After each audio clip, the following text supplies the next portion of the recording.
வணக்கங்கள். எனக்கு அருமையான ஒரு அறிமுக உரையை கொடுத்த நமது கோமதி மேடம் அவர்களுக்கும் நன்றியை தெரிவித்துக் கொள்கிறேன்.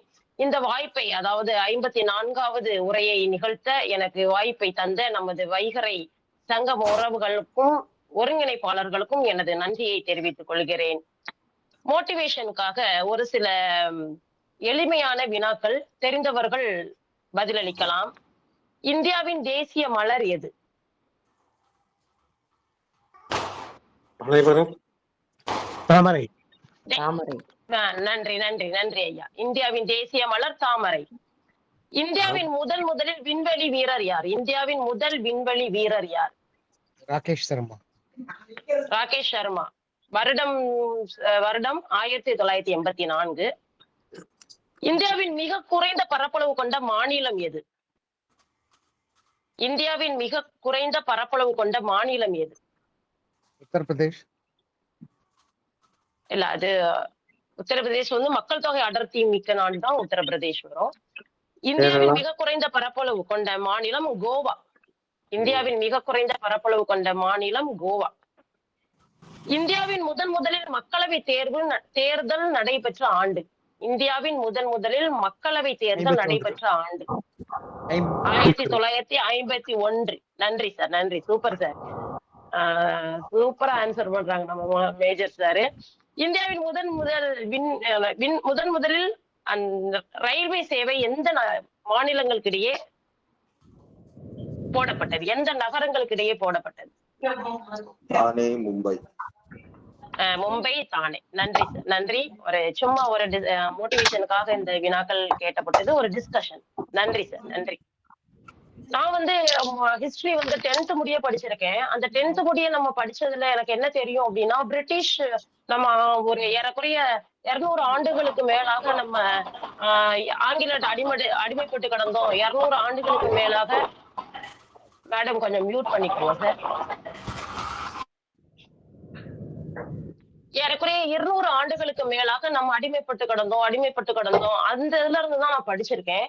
ஆனா அது உள்ள என்ன நடந்தது அப்படின்றது எனக்கு நாலேஜ் கிடையாது. ஆனா நான் இந்த 1 மாத காலமாக நம்முடைய வைகறை சமூகத்தில் நம்ம டிஸ்கஸ் பண்றதை எடுத்துக்கிட்டும் சரி, நான் ஹிஸ்டரிய புரட்டி பார்த்ததுல ஒரு நல்ல ஒரு அனுபவம் எனக்கு நம்முடைய இந்திய நாட்டை பத்தி கிடைச்சது. அத நான் அறிஞ்சதை இந்த ஒரு 20 to 25 மினிட்ஸ் உங்ககிட்ட நான் டிஸ்கஸ் பண்றேன். நம்ம நாடு 200 ஆண்டுகளுக்கு அடிமைப்பட்டு கிடந்ததுக்கு முன்னாடி நம்ம நாடு எப்படி இருந்தது தெரியுமா? நம்ம நாடு ரொம்ப வளம் மிக்க நாடு. ஜிடிபி, கிராஸ் டொமஸ்டிக் ப்ராடக்ட் அப்படின்னு மொத்த சந்தை மதிப்புல வேர்ல்டு லெவல்ல 25% நம்ம நாட்டிலேயே இருந்தது. அவ்வளவு பெரிய வளமை மிக்க நாடாக இருந்தது நம்ம நாடு. மத்த தென்கிழக்கு ஆசிய நாடுகளான மலேசியா, சிங்கப்பூர், இந்தோனேஷியா போன்ற நாடுகளோடையும் ரோமானிய நாடுகளோடையும் பயங்கரமான ஒரு கடல்வழி வர்த்தகத்துல முன்னேற்றம் அடைஞ்சிருந்தோம். நம்ம உணவுப் பொருள் அப்படின்னு எடுத்துட்டோம்னா இந்த சைடு பார்த்தா நெல்லு, கோதுமை, பார்லி, கேழ்வரகு, கம்பு, சோளம், கரும்பு, எள், சர்க்கரை, அரிசி, தேக்கு, சந்தனக்கட்டை, இது எல்லாமே நம்ம மற்ற நாடுகளுக்கு ஏற்றுமதி செஞ்சோம். ஜவுளித்துறை அப்படின்னு எடுத்துட்டோம்னா உலகின் நெசவு கூடம் அப்படின்னு நம்ம நாட்டை அழைச்சிருக்காங்க. அதுல நம்ம ஆல்ரெடி தெரியும், பட்டுல நம்ம அதிகமா இருந்தோம். மஸ்லிம் அப்படின்னு விலை உயர்ந்த ஒரு ஆடையில நம்ம நாடு உற்பத்தி அதிகமா இருந்துச்சு. கலம்காரி அப்படின்ற ஆடையை நம்ம அதிக லெவல்ல ஏற்றுமதி செஞ்சுக்கிட்டு இருந்தோம். அப்புறம் மரக்கட்டை அச்சு பொறித்த ஆடைகள் அப்படின்னு சொல்றோம். அந்த ஆடைகள் ரொம்ப நாளுக்கு அழியாம இருக்கும். அந்த ஆடைகளை நம்ம உற்பத்தி செய்து ஏற்றுமதி செஞ்சுக்கிட்டு இருந்தோம். கல்வியில எடுத்துக்கிட்டோம் அப்படின்னா நம்ம மிகச்சிறந்து விளங்கியது நம்ம இந்திய நாடு. உதாரணமாக சொல்ல வேண்டும் என்றால் நம்முடைய நாலந்தா பல்கலைக்கழகம். நாலந்தா பல்கலைக்கழகத்துல ஏறக்குறைய 10,000 மாணவர்களும் 2,000 ஆசிரியர்களும் ஒரே இடத்தில் தங்கி இருந்து படிப்பதற்குரிய வசதிகள் நாலந்தா பல்கலைக்கழகத்துல இருந்தது. அதுல பௌத்தம், வேதம், தர்க்கம், கணிதம், வணிகம், மருத்துவத்துல ஆயுர்வேதம் சம்பந்தமான கோடிக்கணக்கான புத்தகங்கள் நம்ம நாட்டுல இருந்திருக்கு. சீனால இருந்து, ஜப்பான்ல இருந்து, கொரியால இருந்து, திபெத் நாடுகள்ல இருந்து மாணவர்கள் நம் நாட்டு தங்கி படித்திருக்கிறார்கள் 15, 16ஆம் நூற்றாண்டுகள்ல. இதை தவிர நறுமண பொருட்கள் அப்படின்னு எடுத்துட்டோம் அப்படின்னா கருப்பு தங்கம் என்று அழைக்கப்படுகிற மிளகு, ஏலக்காய், இஞ்சி, மஞ்சள், இலவங்கம், பட்டை போன்றவை அதிக அளவில் நம்ம நாட்டுல இருந்து உற்பத்தி செய்து ஏற்றுமதி செய்யப்பட்டது.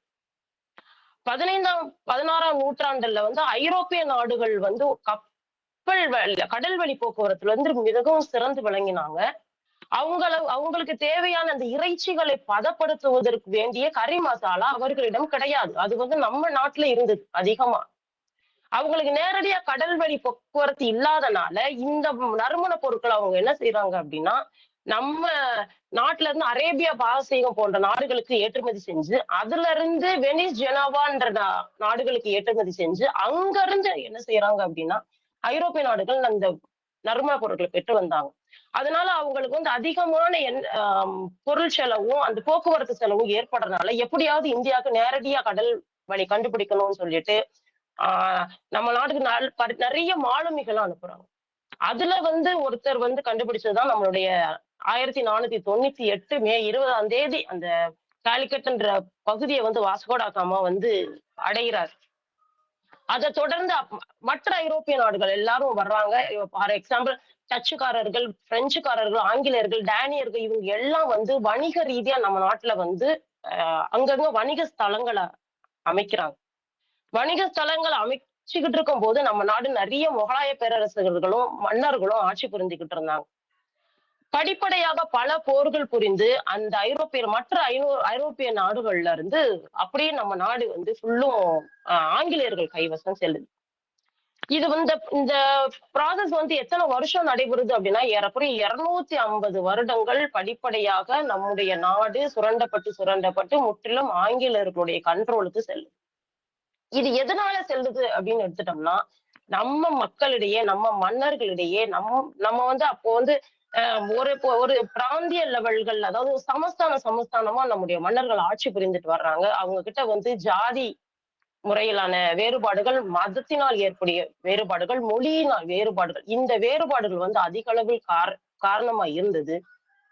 அப்போதைய மன்னர்கள் வந்து அவங்களுடைய மாகாணத்தை மட்டும் நம்ம வந்து நம்ம பாதுகாப்பா வச்சுக்கணும். பக்கத்துல உள்ள மாகாணம் வந்து அதை பத்தி அவங்க கவலைப்படுறது இல்லை. ஒரு ஆங்கிலேயர் வந்து பக்கத்துல உள்ள மாகாணத்தை வந்து எடுத்து அவங்களுடைய கண்ட்ரோலுக்கு கொண்டு போகும்போது நம்மளுடைய இந்திய மாகாணங்கள் ஒரு மாகாணத்துல இருந்த மன்னர்கள் வந்து அதை பத்தி கவலைப்படலை. பக்கத்து மாகாணம் தானே போகுது, நம்ம மாகாணம் நம்ம அதை பாதுகாத்துட்டோமே அப்படின்னு சொல்லிட்டு இந்தியா அப்படின்ற ஒரே உணர்வு வந்து நம்ம கிட்ட கிடையாது. அதனால கொஞ்சம் கொஞ்சமா நம்ம என்ன செய்யறோம் அப்படின்னா ஆங்கிலேயர்கிட்ட அடிமைப்பட்டு செல்றோம். அதுக்கப்புறம் அவங்க வந்து ஒரு பயங்கரமான துணைப்படை திட்டம், வாரிசு இழப்பு கொள்கை அதெல்லாம் வந்து கையில வச்சுக்கிறாங்க. துணைப்படை திட்டம் அப்படின்னா அப்படியே ஒரு மன்னருக்கு வந்து சப்போர்ட் பண்ற மாதிரி அவங்க வந்து ஒரு சில மாகாணத்தை சார்ந்த மன்னர்களுக்கு சப்போர்ட் பண்றாங்க. அந்த சப்போர்ட் பண்ணும் போது மற்ற மாகாண அந்த அவங்களுடைய நம்ம நாட்டை சார்ந்த ராணுவ வீரர்களை எடுத்துவிட்டு கம்ப்ளீட்டா ஆங்கிலேய வீரர்களை வந்து கட்டாயப்படுத்தி பாதுகாப்புக்கு பயன்படுத்திக்கிறாங்க. இப்படி ஒரு ஒரு மன்னருக்கு சப்போர்ட் பண்ணி இன்னொரு மன்னரை வந்து தங்க கைக்குள்ள வச்சுக்கிறாங்க. கைக்குள்ள வச்சு அப்படியே ஏமாத்தி தந்திர முறைகள்ல நம்ம நாட்டை வந்து அவங்க வாங்குறாங்க. அப்புறம் நேரடியா ஆண் வாரிசு இல்லாத மன்னர்கள் இருக்கிறாங்கல்ல, அந்த நேரடி ஆண் வாரிசு இல்லாத மன்னர்களிடையே அவங்க வாரிசு இல்லாத மன்னர்கள் காலம் முடிஞ்ச உடனே அப்படியே அந்த நிலப்பரப்பு வந்து ஆங்கிலேயருக்கு தங்களுடைய கைவசம் எடுத்துக்கொள்கிறாங்க. அவங்களுடைய பலமான இராணுவம், நவீன ஆயுதங்கள், பலமான இராணுவம், துல்லியமான திட்டமிட இதெல்லாம் சேர்ந்து நம்ம கிட்ட துணிச்சு நம்மளை வந்து படிப்படியா வந்து அவங்க கண்ட்ரோல்ல கொண்டு போயிட்டாங்க. 200 வருடம் வந்து நம்ம ஆண்டுகள் வந்து அவங்க கிட்ட அடிமைப்படுத்தி வச்சிருக்காங்க. அப்படி நம்ம செல்வ செழிப்பா இருந்த நாடு அந்த 200 ஆண்டுகள் வந்து நம்ம நாடு எப்படி இருந்தது அப்படின்னா, நாடு எல்லா இடத்துலயும் பஞ்சம், பசி, 30 வகையான பஞ்சங்கள் வந்து அந்த 200 ஆண்டுகள்ல நம்ம நாட்டுல ஏற்பட்டிருக்கு அப்படின்னு சொல்றாங்க. ஃபார் எக்ஸாம்பிள் சொல்லணும் அப்படின்னா 1876, 78ல நடைபெற்ற தாது வருட பஞ்சம் அல்லது மெட்ராஸ் பஞ்சம். இந்த பஞ்சம் வந்து மெட்ராஸ் பஞ்சம்ன்ற அந்த காலத்துல மெட்ராஸ் அப்படின்றது வந்து நம்மளுடைய தமிழ்நாடு, ஆந்திரா, கர்நாடகம் இந்த இடத்துல ஏற்பட்ட பஞ்சம் வந்து அந்த மெட்ராஸ் பஞ்சம். இந்த பஞ்சத்துல வந்து 55 லட்சத்துல இருந்து 80 லட்சம் மக்கள் வந்து உணவில்லாமையும் தொற்று நோய்களாலும் இறந்திருக்காங்க. ஆங்கிலேயர்கள் வந்து இங்கிலா இது ஏன் அப்படி இந்த பஞ்சம் ஏற்பட்டுச்சு அப்படின்னா, பருவமழை அந்த காலகட்டத்துல பெய்யல. பருவமழை பெய்யாதனால நம்மளுடைய உற்பத்தி அப்படியே ஸ்டாப் ஆகுது. உற்பத்தி ஸ்டாப் ஆனா கூட ஆங்கிலேய ஆட்சியாளர்கள் என்ன செய்யறாங்க அப்படின்னா, அவங்களுக்கு நம்ம நாட்டுல இருந்து ஏற்றுமதி செய்யப்படுகிற பல லட்சம் நெல்லு, கோதுமைய வந்து ஏற்றுமதி செய்யறதுல வந்து அவங்க வந்து குறிக்கோளா இருந்தாங்களே தவிர, நம்முடைய மக்கள் எப்படி இருக்காங்கன்றத அவங்க கண்டுக்கறல. அதனால நம்ம நாட்டு மக்கள் வந்து பஞ்சத்தால இறக்குறாங்க. அந்த பஞ்சகால பீரியட்ல நம்ம நாட்டு மக்கள் சாப்பாடு இல்லாம மரப்பட்டைய சாப்பிட்டுருக்காங்க. இலை தழைகள சாப்பிட்டுருக்காங்க. காய்ந்த எலிகள கூட நம்ம மக்கள் வந்து உணவா சாப்பிட்டுருக்காங்க. 2வது ஒரு பஞ்சம் வந்து 1943ல ஒண்ணு ஏற்பட்டுச்சு. அது வங்காள பஞ்சம். இந்த பஞ்சத்துல வந்து 2ஆம் உலகப் போர் வந்து இந்த காலகட்டத்துல வந்து உச்சத்துல இருந்த காலகட்டம். அப்ப நம்ம பர்மாட்ட இருந்து நம்ம வந்து அரிசி வந்து கொள்முதல் செஞ்சுகிட்டு இருந்தோம். அந்த ப ப கொ அந்த அரிசி கொள்முதல் செய்யும்போது, ஜப்பான் வந்து பர்மாவ கைப்பற்றுது. அப்ப வந்து பர்மாட்ட இருந்து நமக்கு அரிசி இறக்குமதி ஆகுறது ஸ்டாப் ஆகுது. ஆனாலும் அந்த நேரத்துல இங்கிலாந்து பிரதமரா இருந்த வின்ஸ்டன் சர்ச்சில் என்ன செய்றாரு அப்படின்னா, அவங்க நாட்டு ஆ வீரர்கள் வந்து ஐரோப்பிய நாட்டுல வந்து போரிட்டுக்கிட்டு இருக்காங்க அவங்களுக்காக. அந்த வீரர்களுக்கான அரிசி, கோதுமைய வந்து நம்ம நாட்டுல இருந்து டன் டன்னா ஏற்றுமதி செய்றாங்க.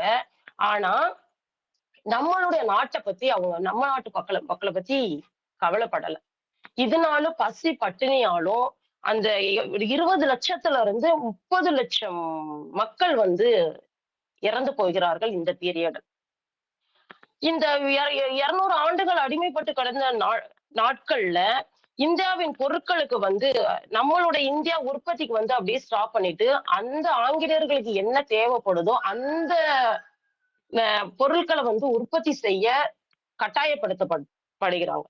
நம்மளுடைய பொருட்கள், நெசவு பொருட்கள், கைவினை பொருட்கள் இந்த மாதிரி பொருட்கள்லாம் நம்மளோட பொருட்கள நம்ம மக்கள் வாங்குறத தடைப்படுத்தி, அவங்க நாட்டுல இருந்து வந்த எந்திர பொருட்கள வந்து வாங்குறதுக்கு படுத்தப்படுறாங்க.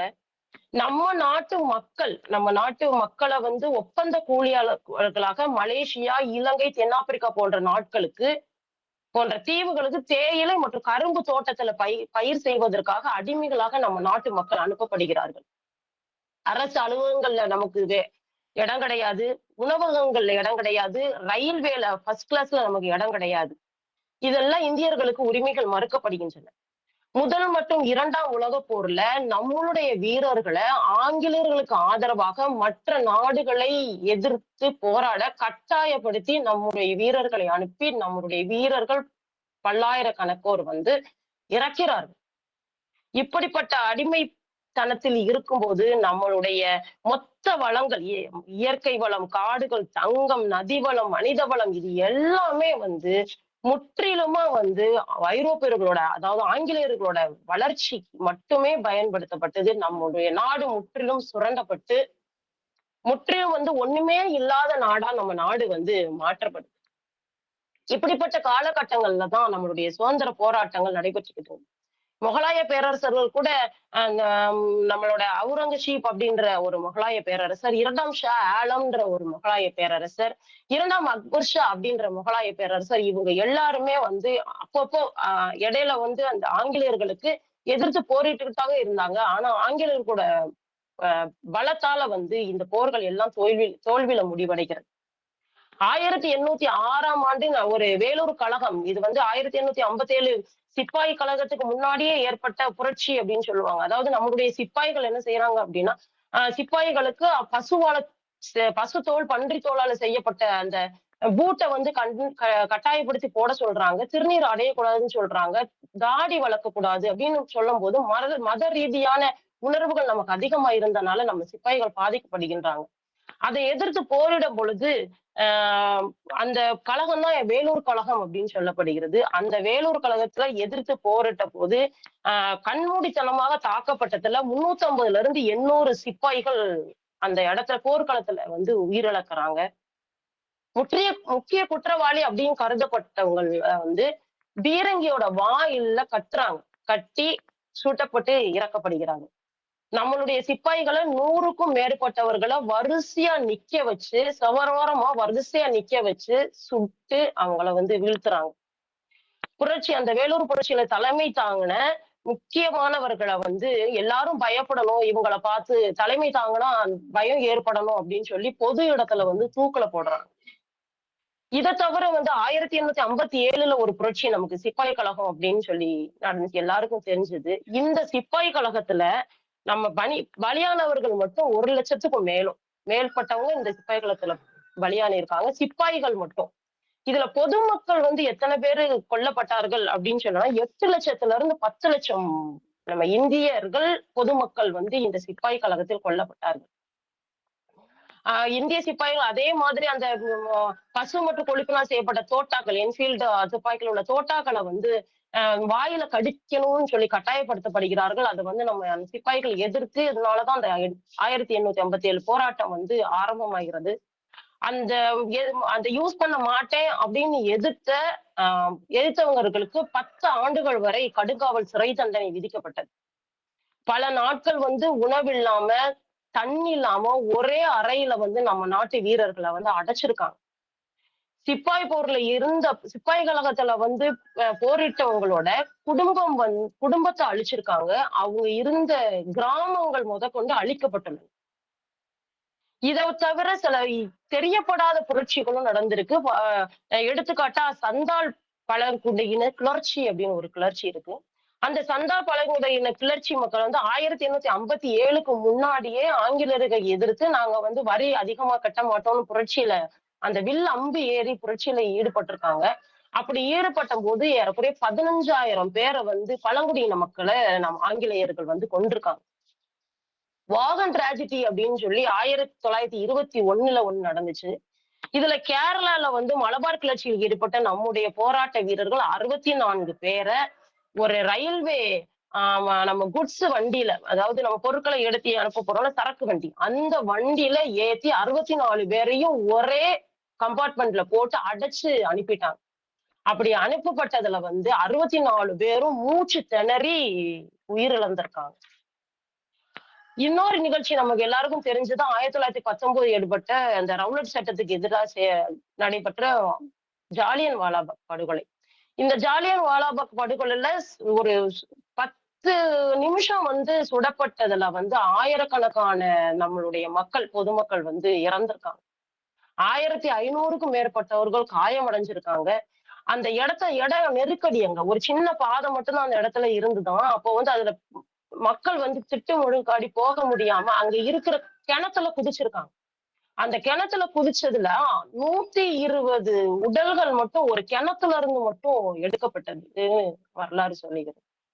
இப்படிப்பட்ட ஒரு கொடுமையான உலகத்தை வந்து நம்முடைய ஒரு நிலைய வந்து நம்முடைய இந்தியா சந்திச்சிருக்கு. இது வந்து நான் ரொம்ப வந்து ஒரு சில பக்கங்கள் தான் நான் இந்தியாவோட ஹிஸ்டரியில சொல்லியிருக்கேன். இதுவே என்னால படிக்க முடியல, அவ்வளவு ஒரு வேதனை, அவ்வளவு ஒரு கஷ்டம். கொத்து கொத்தா நம்முடைய நம்ம மக்கள், நம்ம சிப்பாய்கள் வந்து நம்ம நாட்டுக்கு சுதந்திரத்துக்காக வந்து இறந்திருக்காங்க. இதை தொடர்ந்துதான் நம்மளுடைய நாட்டுல பல போராட்டம், இந்திய தேசிய காங்கிரஸ் எல்லாம் உருவாகி அப்படியே ஒண்ணா அப்பதான் நம்ம எல்லாமே ஒன்னா சேர்றாங்க. இந்திய காங்கிரஸ் மூலமா ஒன்னா சேர்ந்து போராட்டங்கள், காந்திஜில இருந்து வல்லபாய் படேல் அப்படின்னு பகத்சிங், வேலுநாச்சியார்னு சொல்லி நிறைய போராட்ட வீரர்கள் போராடுறாங்க. சில இதான் நம்ம ஃபெமிலியரா நம்ம வந்து இவங்களை வந்து நிறைய கேட்டிருக்கோம். ஆனா நம்ம வந்து கேட்கப்படாத சில உண்மை நிலவரங்கள் நிறைய நிறைய நிறைய புரட்டி பார்த்தோம்னா நிறைய இருக்கு. அந்த அழகுமுத்துக்கோன் அப்படின்னு சொல்லிட்டு ஒரு கோவில்பட்டியில ஒரு 22 வயதான கட்டாளங்குறிச்சி அப்படின்ற இடத்தோட மன்னர் ஆட்சி புரிஞ்சிட்டு இருக்காரு.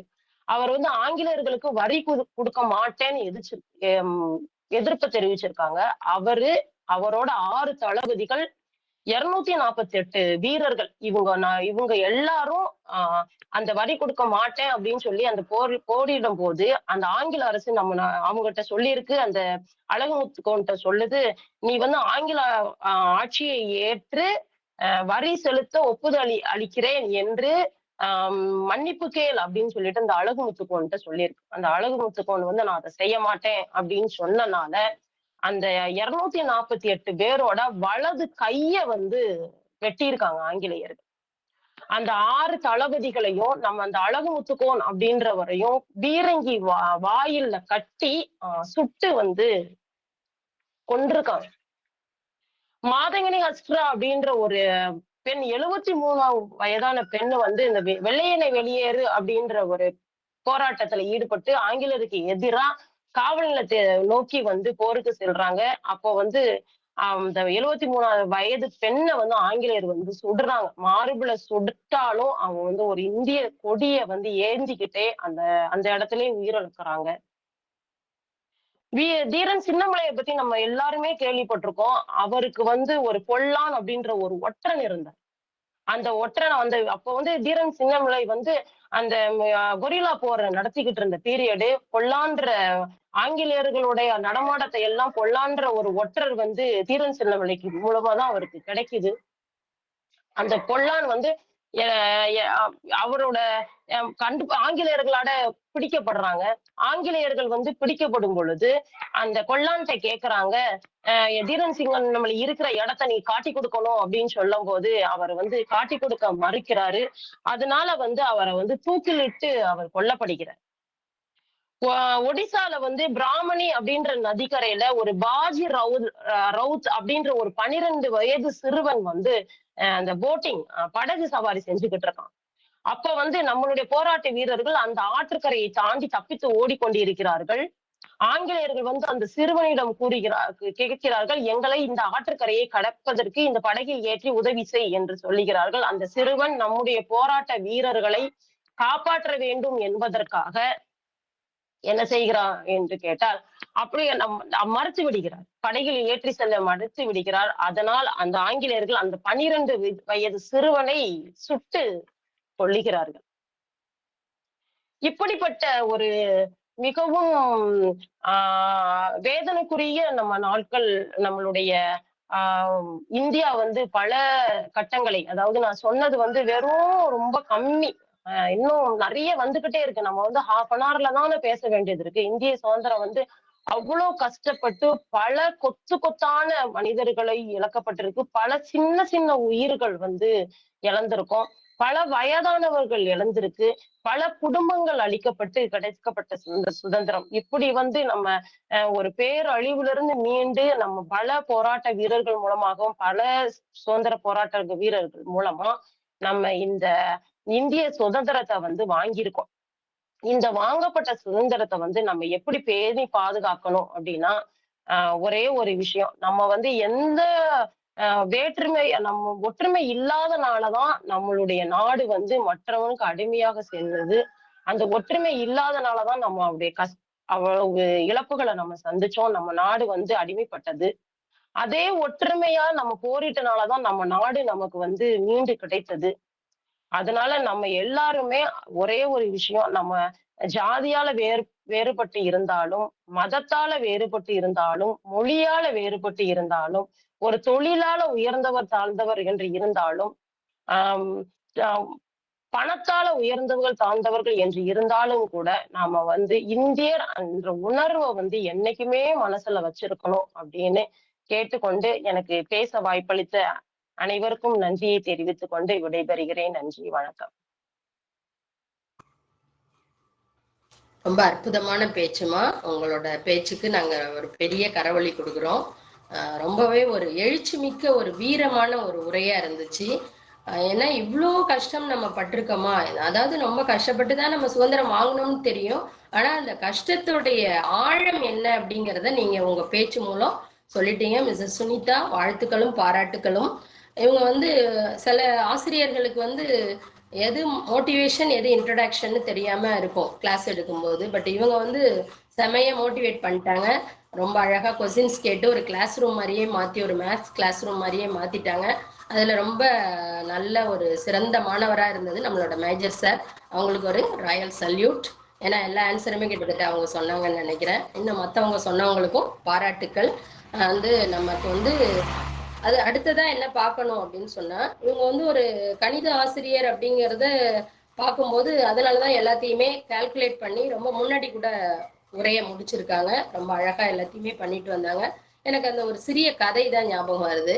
ஆண்டவன் வந்து இந்த உலகத்தை படைச்சிட்டு ஆதாம் ஏவாளையும் படைச்சிடுறாரு. அதுக்கப்புறம் இந்த நீர்நிலைகள், இயற்கை எல்லாத்தையுமே படைச்சிட்டு பார்க்கும்போது மக்களையும் படைச்சதுக்கு அப்புறம் அந்த இடத்துல வந்து ஒரு சரியான வழிகாட்டுதலோ எதுவோ இல்லாதப்ப அவர் ஆண்டவன் வந்து ஒரு மேக்ஸ் டீச்சரை ஒரு கையில பிரம்போட படைச்சாருன்னு நகைச்சுவையா ஒரு கதை தெங்கட்சி சுவாமிநாதன் சொன்னாங்க.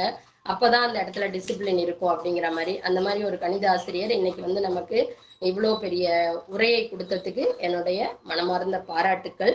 அதுக்கப்புறம் அதுல அவங்களுடைய ஸ்பீச்ல வந்து நம்ம என்ன பார்த்தோம் அப்படின்னு சொன்னா, அந்த 200 ஆண்டுகள் அடிமைப்பட்டு கடந்த காலத்துக்கு முன்னைய காலம் வந்து ஒரு பெரிய பொற்காலமா இருந்திருக்கு. அதுல வந்து பட்டொலையோ கல்வியிலையோ எல்லாத்துலயுமே நம்ம ரொம்ப சிறந்து விளங்கி இருக்கோம் அப்படின்னு அவங்க சொன்னாங்க. அந்த 200 ஆண்டுகளுடைய அதுக்கப்புறமா அடிமைப்பட்ட காலம் எப்படி இருந்துச்சு அப்படின்னு சொன்னா, நிறைய சிப்பாய் கழகம் அந்த மாதிரி எல்லாம் போய் எத்தனையோ உயிர்கள் வந்து ரொம்ப பறி போயிருக்கு. தெரியாத போராட்டங்களும் நிறைய நடந்திருக்கு. இந்த மாதிரி இது எல்லாமே நடந்து குடும்பமாக மக்கள் நம்ம நாட்டுல அழிஞ்சிருக்காங்க அப்படிங்கறத ரொம்ப வலியும் வேதனையோட அவங்க பேசினாங்க. அப்ப இதுல இருந்து நம்ம எவ்வளவு கஷ்டப்பட்டு வாங்கிட்டோம். அந்த சுதந்திரத்தோட அருமை இப்ப நமக்கு இந்த மாதம் ரொம்பவே புரியுதுன்னு நினைக்கிறேன். அப்ப எப்படி நம்ம பாதுகாக்கணும் அப்படின்னு சொல்லிட்டு அவங்க வந்து முதல்ல சொன்ன பாயிண்ட் வந்து ஒற்றுமையா இருக்கணும். ஆமா, ஒற்றுமை இருக்கிற இடத்துல வந்து எந்த துன்பமுமே இருக்கிறது, முன்னேற்றம் தான் இருக்கும் இல்லைங்களா? அதனால ஒற்றுமையா இருந்து இந்த சுதந்திரத்தை நம்ம பாதுகாக்கணும் அப்படிங்கிற ஒரு தெளிவான உரையை கொடுத்திருக்காங்க. ரொம்ப ரொம்ப அழகான பேச்சு. ரொம்ப பாராட்டுற சுனிதா மேம் அப்படிங்கிறது. அடுத்துதான் வந்து நம்ம பின்னோட்டத்துக்கு செல்லலாம். பின்னோட்டத்துல நீங்க வந்து உங்க கையை உயர்த்தி பின்னோட்டம் கொடுக்க தயாராக இருங்கள். யார் பின்ன வரீங்க முதல்ல?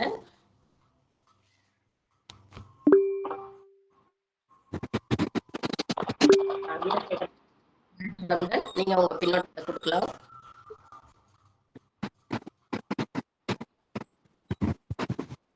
அன்புகளுமிய சோதரர்கள் சோதரிகள், உங்கள் அனைவருக்கும் வைகறை பொழுதினுடைய எனது பணிவான வணக்கங்களும் அன்பான நல்வாழ்த்துகளும் நன்றிகளும். நமது சகோதரி சுனிதா அவர்கள் என்றும் நான் கூறுவதைப் போன்று கூறினாலும் அதில் ஒரு உணர்வோடு தான் நான் கூறுகிறேன். என்ன கூறுவதென்றே தெரியவில்லை என்று அந்த வார்த்தையில் எனது உணர்வுகளை அங்கே பதிவிடுகிறேன். இது வெறும் நகைச்சுவைக்காகவோ வேடிக்கையாகவோ அல்ல. எல்லா சிரமங்களையும் எடுத்துக்கொண்டு நமக்கு செய்தார். இதில் வேல்யூ அடிஷன் என்று பார்க்கின்ற பொழுது பெயரில் பொல்லான், அவர் பெயரை பார்த்தா என்ன பொல்லான் அப்படின்னா அவன் ரொம்ப மோசமானவையா அப்படிங்கிற மாதிரி பெயரில் இருக்கும். ஆனால் அவர் சேர்ந்த செயலில் பார்த்தீங்கன்னா நல்லான். அவர் தான் தீரன் சின்னமலையை காமிச்சு கொடுக்க மாட்டேன் அப்படின்னு சொல்லிட்டு அந்த இது.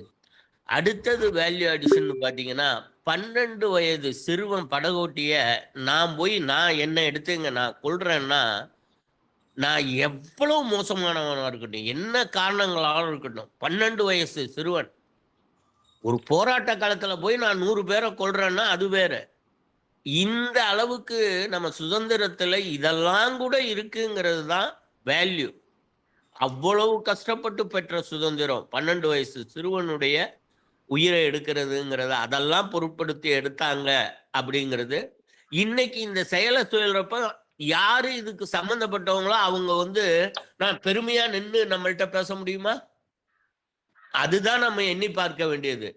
நான் ஏன் இதை செய்தேன் என்றால் அது சரியே அப்படின்னு பேச முடியுமா? பேச முடியாது. தலைவனை குனிஞ்சு என்னோட முன்னோர்கள் இப்படி தப்பா செஞ்சுட்டாங்க, மன்னிச்சிருங்க, அது தவறானதுதான், அப்படிதான் சொல்ல முடியும். ஆக இன்று நாம் சிந்தித்து செய்கின்ற செயல்தான் நாளை நம் தலையை, நமது தலைமுறை தலையை உயர்த்தும். அதை இன்னைக்கு நம்ம செய்யணுங்கிறதா நம்ம எல்லாருடைய வேண்டுகோள். சிறப்பான செய்திகளை வழங்கிய உணர்வுபூர்வமான சகோதரிக்கு நன்றியை காணிக்கையாக்கி நன்றி கூறி விடைபெறுகிறேன். நன்றி.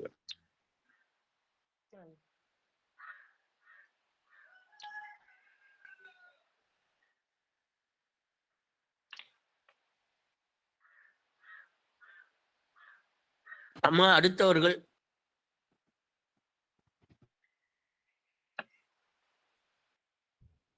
நன்றி சார். அனைவருக்கும் காலை வணக்கம். சுனிதா அவர்கள் ரொம்ப சிறப்பா பேசினாங்க. மறுக்கப்பட்ட மறைக்கப்பட்ட வரலாறு ஏற்கனவே மேஜர் சார் முதல் நாள் பேசினாரு. அதுல ஒரு சில பக்கங்களை இன்னைக்கு சுனிதா அவர்கள் திறந்தாங்க. அந்த பொல்லானோட இதை பத்தி அவர்களுடைய பேச்சு ரொம்பவும் தரவுகளோட இருந்தது. சிறப்பா இருந்தது. அருமை. நன்றி. வணக்கம்.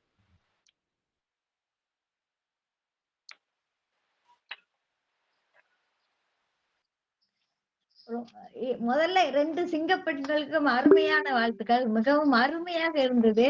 அந்த பேசும்போதே பாருங்க, அவங்களோட ரத்தத்துல அந்த சுதந்திர வேட்கையும் ஒரு திறமை, அருமை ரொம்ப அருமையா இருந்துச்சு சுனிதா. அஹ் நன்றி. அந்த 2 பேச்சால 8 திக்கும் புத்துணர்ச்சியும் புலகாங்கிதத்துடன் பட்டை, கிராம்பு, கருப்பு தங்கம், மிளகு, மேலும் புத்தம் புது அனைத்தும் புத்தம் புது தகவல்கள். கடைசியா சொன்னீங்க பாருங்க, ஒற்றுமையா இருப்போம், ஒற்றுமையா இருந்ததுனால தான் அந்த போர்லயும் ஜெயிச்சோம். அதனால அந்த ஒற்றுமை எவ்வளவு முக்கியம் என்று முடித்த போது மிகவும் அருமையாக இருந்தது. சிறப்பு சிறப்பு. வாழ்த்துக்கள் வாழ்த்துக்கள் பாராட்டுகள். அடுத்து லட்சுமி நாராயணன் அம்மா வழங்குங்கள். அன்பிற்கினிய வைகறை சங்கம அன்பு உறவுகளுக்கு வணக்கம்.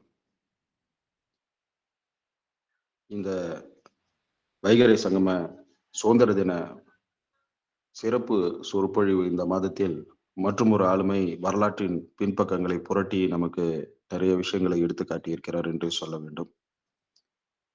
அந்த சிறப்பு சொற்பொழிவாளர் சகோதரி சுனிதா ஆசிரியர் அவர்களை நான் பாராட்டி மகிழ்கின்றேன். வருடங்களையும் இடங்களையும் சம்பவங்களையும் ஒரு அழகுற ஒரு மாலையாக கோர்த்து நமக்கு கொடுத்திருக்கின்றார்.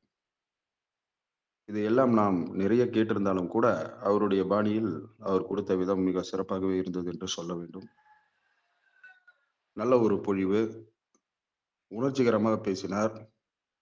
அதற்கு அவர் அணிந்திருந்த அந்த காக்கி சட்டையும் ஒரு காரணமாக இருந்திருக்க வேண்டும் நான் என்று கருதுகின்றேன். 8 ஆண்டுகள் காவல்துறையில் சீரிய முறையில் பணியாற்றி பின்னர் தனக்கே உரிய அந்த ஆசிரியர் தொழிலை மிக நேர்த்திப்பட செய்து கொண்டிருப்பவர் சகோதரி சுனிதா அவர்கள். அவருடைய உணர்ச்சிகரமான உரை நம்ம சுதந்திரத்தின் முக்கியத்துவத்தையும் எதற்காக அந்த அடிமை தலையிலிருந்து விடுபட வேண்டும் என்ற உணர்வு எந்தெந்த காலகட்டத்தில் என்னென்ன காரணங்களால் அமைந்தது என்பதை மிக சிறப்பாக எடுத்துரைத்தார். அவரை நான் பாராட்டி வாழ்த்தி மகிழ்கின்றேன். விடைபெறுகின்றேன். நன்றி. வணக்கம். நன்றி ஐயா. அடுத்ததாக நம்முடைய சுதந்திர தின வீரமிக்க தலைவர் மேஜர் ஐயா அவர்களை பின்னோட்டமிடம் அழைக்கிறோம். சுனிதா மேடம் ரொம்ப அருமையான பேச்சு. ஆரம்பத்துல நல்ல வீறு கொண்டு பேசுனீங்க. நல்ல தெள்ள தெளிவா, ரொம்ப தீர்க்கமான முறையில நல்ல ஒரு உணர்ச்சிகரமான பேச்சு.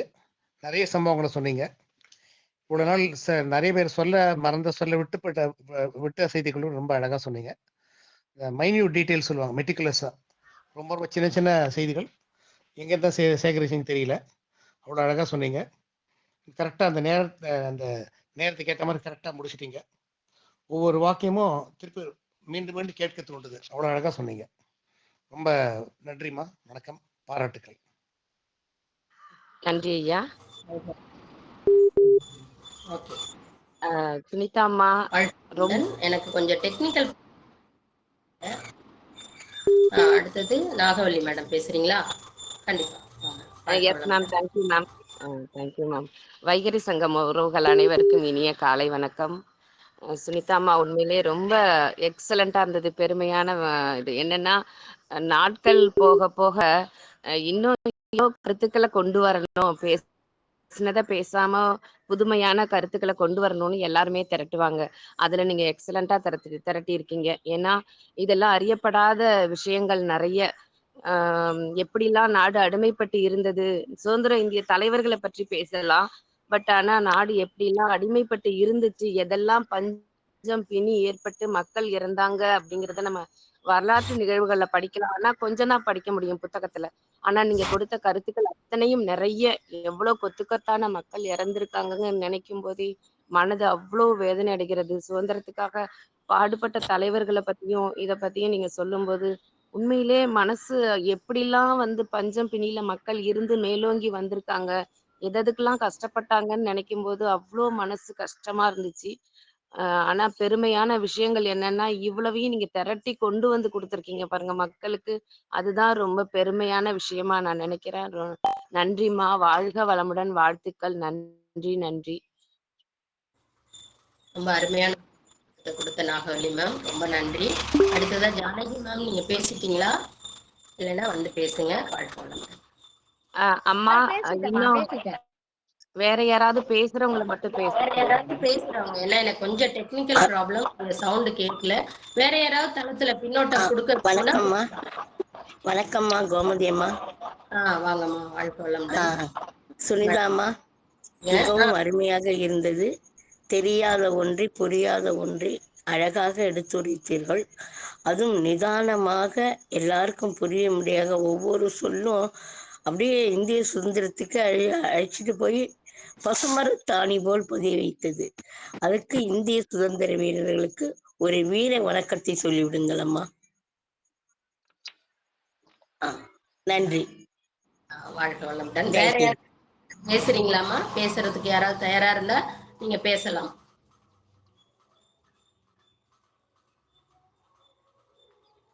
ஓகே, அதுக்கப்புறம் நம்ம ஏற்புரைக்கு போயிடலாம். இவ்வளவு அழகான பேச்சை கொடுத்து சுனிதா மேடத்துக்கு முதல்ல நன்றியும் பாராட்டுகளும். அதுக்கு ரொம்ப அழகா பின்னோட்டம் கொடுத்த அனைத்து நல்ல உள்ளங்களுக்கும் நன்றி. இப்போ சுனிதா மேம் ஒரு ஒரு 2 நிமிஷம் அதுக்குள்ள உங்களோட ஏற்புரையை சொல்லலாம். வாங்க. Thank you ma'am. எனக்கு ரொம்ப இந்த மாதிரி பொது தளங்கள்ல பேசி பழக்கம் கிடையாது. இப்போதான் நான் உங்க எல்லாரையும் பார்த்துதான் நான் நம்மளும் பேசணும், நம்மளும் இந்த மாதிரி பழகிக்கிறணும் அப்படின்னு நான் பழகிக்கிட்டு இருக்கேன். அந்த விதத்துல போட்ட நான் சிறிய முயற்சி தான் இது. இது நான் சிறப்பா செஞ்சிருப்பேன் அப்படின்னு நினைக்கிறேன். இத எனக்கு முக்கியமான இத படிக்கும்போது நமக்கு என்ன தெரிஞ்சது அப்படின்னா, இத நமக்கு தெரிஞ்சிருக்கு. நமக்கே இப்ப பாதி விஷயங்கள், நிறைய விஷயங்கள் தெரியல. இந்த விஷயங்கள் நம்மளோட இந்தியாவை பத்தி நம்ம தெரிஞ்சுக்கிறணும். நம்ம இந்தியாவை நம்முடைய குழந்தைகளுக்கும் நம்மளுடைய இளைய தலைமுறைகளுக்கும் நம்ம சொல்லித் தரணும். நம்ம நாடு எப்படி இருந்த நாடு, இப்படி நம்ம இயற்கையா நம்ம நேச்சராவே எல்லா இதுவும் உரிமைகளும் நம்ம பெற்றிருக்கோம். இந்த உரிமைகள் நம்ம வாங்கியிருக்கோம். இழந்து அதுக்கப்புறம் நம்ம வாங்கின உரிமை. இந்த உரிமைகளை நம்ம சரிவர பயன்படுத்தணும்ன்ற இதை நம்ம இளைஞர்களுக்கும் நம்மளுடைய குழந்தைகளுக்கும் நம்ம சொல்லி கொடுத்து வளர்க்கணும். இது மட்டும்தான் நம்ம அந்த நம்மளுடைய தியாகிகளுக்கு நம்ம செய்யற கைமாறு. நம்ம இந்தியா இன்னொரு நிலைமையே இதே மாதிரி நடை இந்தியா அடையக்கூடாது அப்படின்னு நான் கேட்டுட்டு பேச வாய்ப்பளித்த உரையை கேட்ட அனைவருக்கும், எனக்கு பின்னூட்டம் வழங்கி என்னை உற்சாகப்படுத்திய அனைவருக்கும் நன்றியை தெரிவித்து விடைபெறுகிறேன். நன்றி, வணக்கம். நன்றி. ரொம்ப அழகா ஏற்புரை கொடுத்தீங்கம்மா. நான் சிறப்பா பேசணும் என்னவோ அப்படின்லாம் சொல்றீங்க. ரொம்ப ரொம்ப பிரமாதமா, ரொம்ப அழகா, ரொம்ப ரொம்ப தெளிவான உச்சரிப்போட ரொம்ப அழகா நிறைய விஷயங்களை சொல்லிட்டீங்க. ரொம்ப நன்றி. அப்போ நம்ம இந்த அடுத்ததாக என்னன்னா, எல்லாமே நல்லா பண்ணிட்டோம். அடுத்ததா நாளைய தளத்துல ஒரு நல்ல ஒரு ஆளுமை நிறைந்த ஒரு பேச்சாளரோட நம்ம சந்திக்கலாம். வாழ்க வளமுடன். நன்றி. அனைத்து நல்லுள்ளங்களுக்கும் நன்றி. நன்றி. நன்றி.